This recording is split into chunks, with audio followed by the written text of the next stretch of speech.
Sa mundo ng basketball, marami ang nagulat sa inanunsyong blockbuster trade sa NBA kahapon. Ang star player kasi ng Dallas Mavericks lilipat para maglaro sa Los Angeles Lakers kapalit ng power forward na si Anthony Davis. Ang buong detalye tutukan sa report ni Matchpoint, Millie Borja. Isang blockbuster trade ang gumulat sa basketball fans. Matapos i-anunsyo ng NBA ang paglalaro ni Luka Doncic sa Los Angeles Lakers kapalit ni Anthony Davis na papupunta naman sa Dallas Mavericks. Kabilang sa naturang 3-team trade ay ang Utah Jazz. Maliban kay Doncic, nakuha ng Lakers ang forward na si Maxi Kleber at Markieff Morris.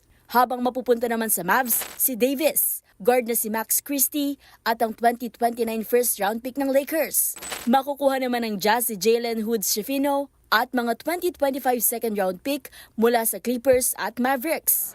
Ayon sa general manager ng Mavericks na si Nico Harrison, naniniwala itong malaking tulong ang naganap na trade sa depensa ng kanilang team. Mas malaki raw ang kanilang tsansa kung magkakaroon ng mga ito ng all-defensive center at all-NBA player na mayroong defensive mindset.